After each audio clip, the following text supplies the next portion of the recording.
모시고 안녕하십니까. 오늘 아침 새벽부터 눈이 아주 많이 내렸습니다.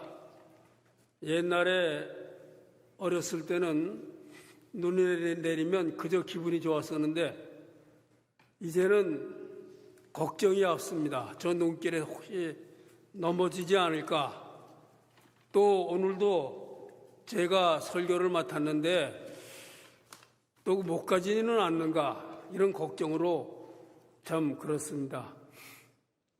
그러나 오면서 보니까 이 경치가 참으로 좋고 새해를 맞이해서 나리는 눈이라 서설이라고 생각이 됩니다.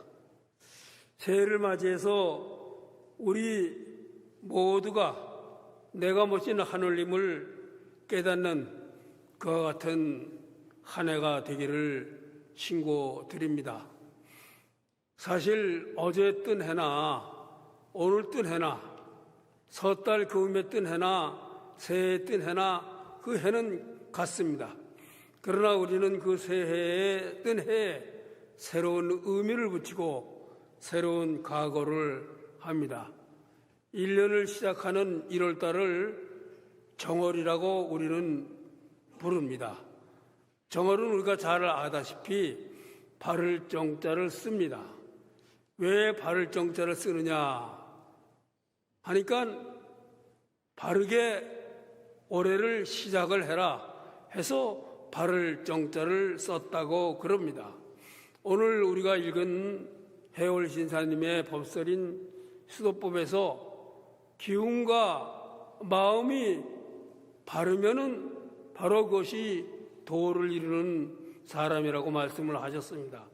바로 우리는 이 정월에 기운과 이 마음을 바로 할 수 있는 그러한 다짐으로 새해를 시작해야 된다고 생각을 합니다. 지난 한 해는 몇 군데 교당을 개축하고 증축을 했습니다.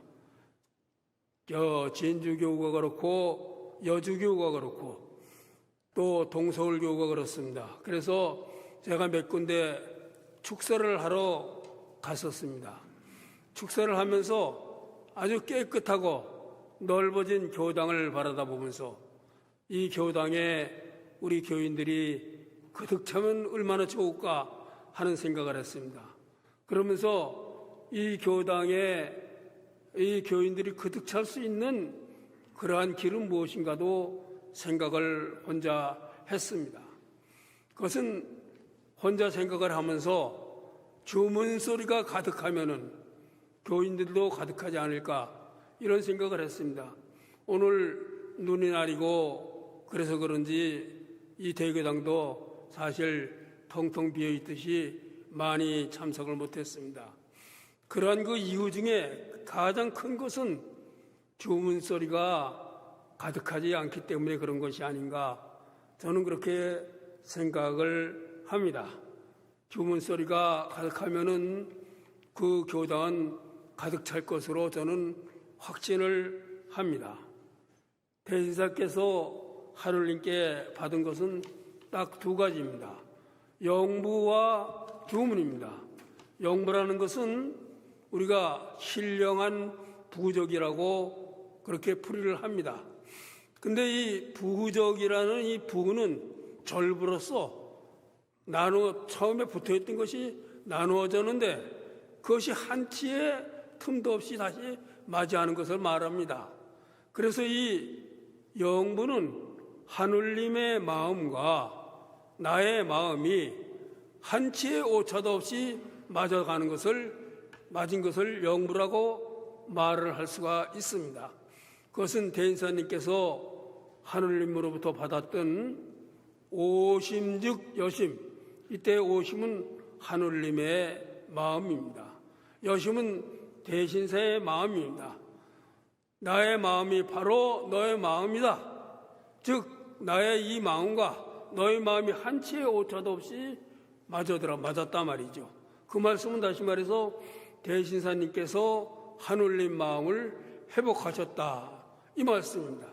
우리가 이 하늘님 마음을 회복한 그 표상을 영부라고 말을 할 수가 있습니다.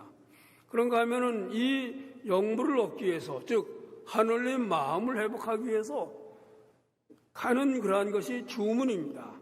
주문 수련을 통해서 우리는 하늘님 마음을 회복하게 되는 것이죠.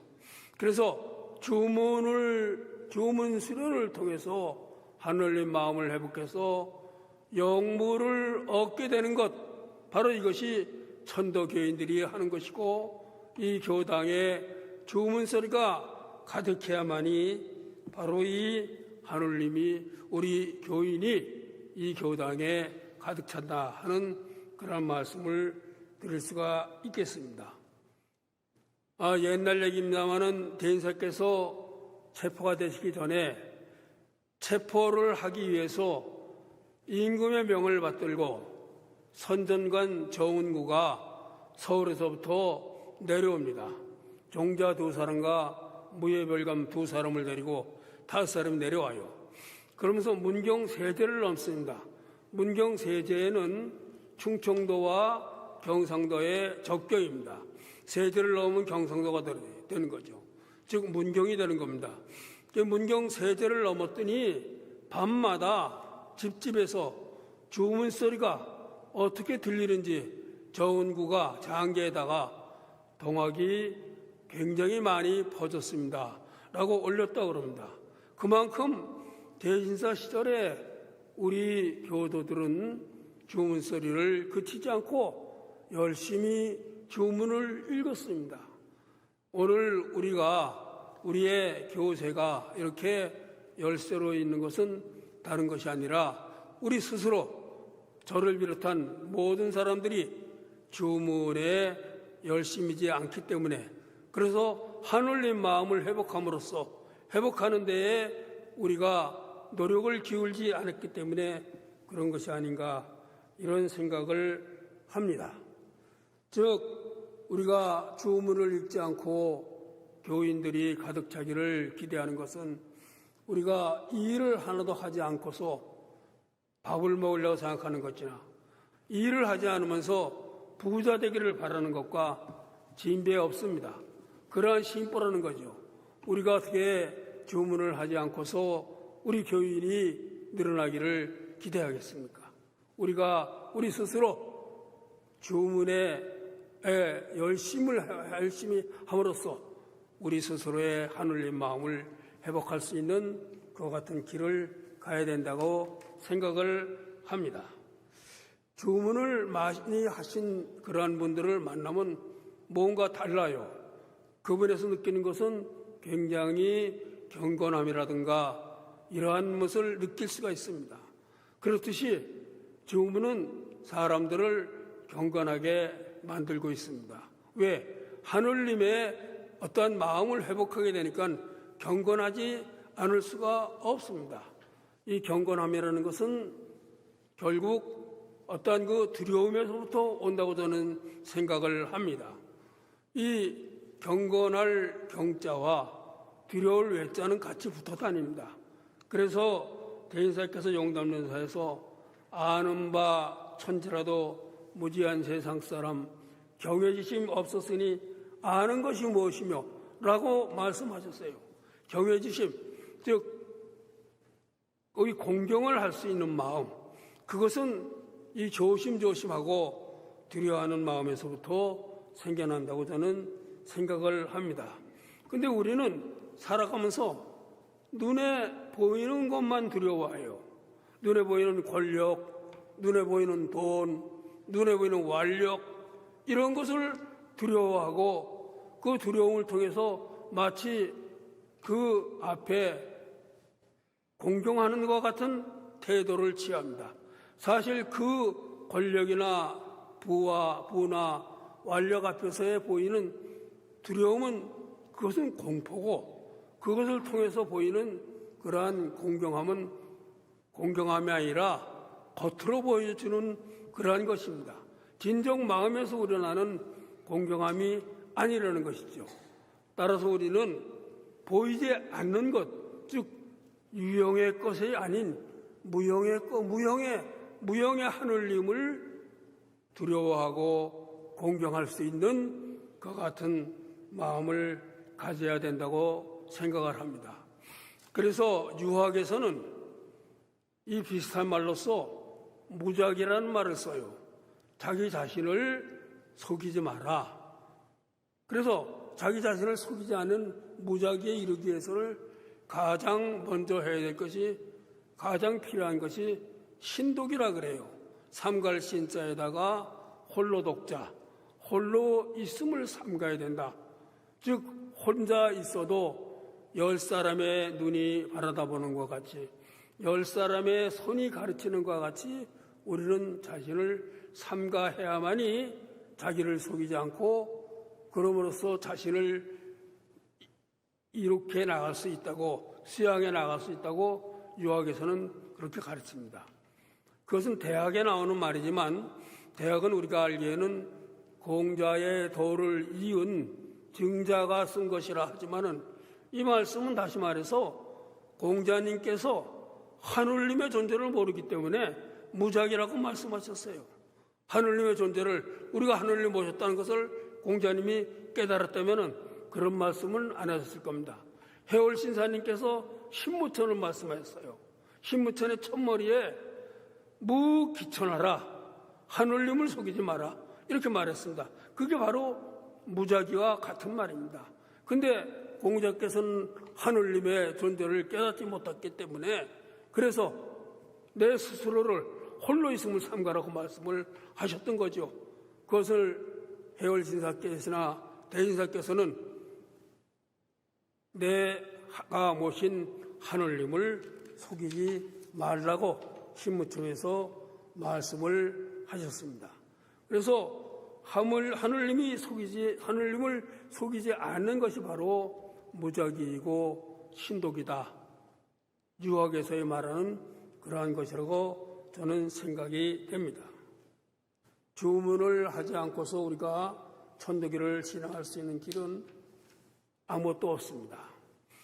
우리 동학 천도교를 이론적으로 공부만 한 사람들은 그 이론이 매우 정치하고 질서정연하지만은 그 사람들의 글을 읽어보면 무언가 조금 부족한 듯합니다. 우리의 그 일반에서 하는 말같이 2% 부족한 듯합니다. 바로 그것이 정말 마음으로서의 이 동학천도교를 신봉하느냐 아느냐의 차이라고 생각합니다. 그래서 근본에 이르는 데에 어려움이 있지 않을까, 저는 그렇게 생각합니다.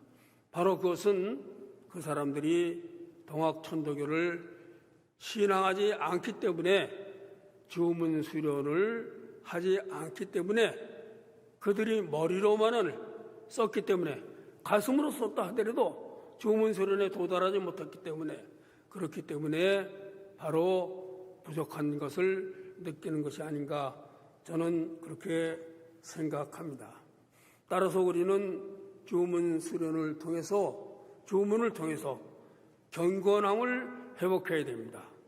우리의 이 교당에 들어오면 경건한 마음이 저절로 생겨나게 되고, 그리고 또 스승님들의 가르침인 이 경전을 바라다 보면 경건함이 저절로 생길 수 있는 경건함이 생겨나야 된다고 저는 생각을 합니다. 이 경건함을 통해서 하늘님을 우리가 체험을 하고, 그럼으로써 내 삶 자체를 성스럽게 만드는 겁니다.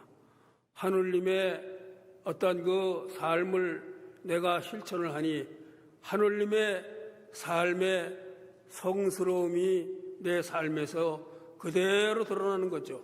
바로 이것이 내 삶의 성화이고 생활의 성화라고 저는 생각을 합니다. 몇 해 오래전에 환원하신 어른의 이야기를 하나 말씀드리도록 하겠습니다. 그 어른께서는 참으로 우리에게 지표가 됐던 그러한 분이셨습니다.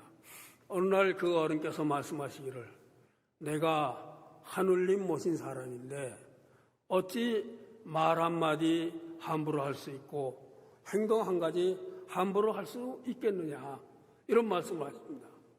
따라서 하늘님 모신 사람으로서의 하늘님 같이 말씀하시고 하늘님 같이 그렇게 행동하시고 하늘님 같이 살아가신다는 그런 말씀이에요.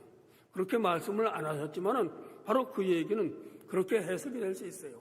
하늘님의 말씀이라는 것이 다른 것이 아닙니다. 뭐 우리가 무슨 예언이나 하고 앞일이나 내다보고 뭐 누구나 마치고 뭐 그거와 같이 텔레비전에서 보면 참 웃음만 게 많아요. 무슨 기묘한 이야기 그런 걸 보면은 그 보다가도 제가 그만뒀는데 무당이 나와서 무슨 뭐 어떠고 저떠고 세상이 어떠고 그런 예언을 하는 것이 마치 하늘님의 말씀이고 신비스러운 말씀이라고 생각을 하는데 그것이야 하늘님의 말씀이 아니라 하늘님 모신 사람으로서 하늘님의 삶을 실천하는 그와 같은 삶이 바로 하늘님의 말씀이라고 생각을 합니다.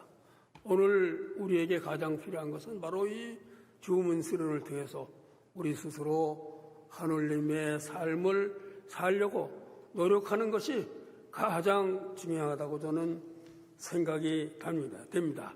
따라서 우리 천도교 서울교구의 원로어른이신 고원 한한숙 전 교구장님 때 우리에게 가르치신 말씀과 같이 숨 쉬듯이 주문을 하라. 얼마나 참 무서운 말씀입니까? 숨 쉬듯이 주문을 하라. 우리의 삶 속에서 과연 이 주문을 숨 쉬듯이 할 수 있는지, 바로 그렇게 해야만이 오늘의 천도교는 다시 지난날의 천도교를 기약할 수가 있다고 저는 생각을 합니다. 죄송합니다.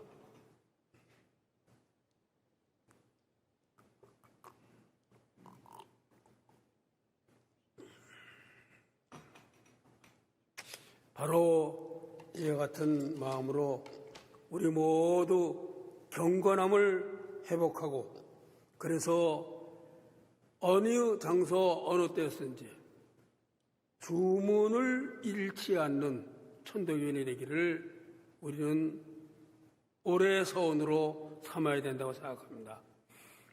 제가 아는 천도교인 그분도 비행기를 승무원으로 오래 타셨어요. 그분이 하시는 말씀이 지나가듯이 들었어요. 그분이 비행기를 타다 보면은 갑자기 기류로 인해 가지고 비행기가 갑자기 푹 떨어진다 그럽니다. 그러면 뭐 난리가 나는 거죠. 그럴 때에 그때의 하늘님 이 말씀이 안 나오고 자기도 모르고 지기금지 원죄가 이게 나온다고 이거예요. 우리 천도교회는 그렇게 위중한 시간에 주문이 저절로 입에서 나옵니다. 바로 그것은 숨 쉬듯이 주문을 한 그와 같은 것이라고 저는 생각이 됩니다. 따라서 주문 소리가 가득한 교당이 되기를 신고드리면서 바로 이와 같음으로써 새해의 서원을 삼고자 합니다. 설교를 이만 마치도록 하겠습니다. 고맙습니다.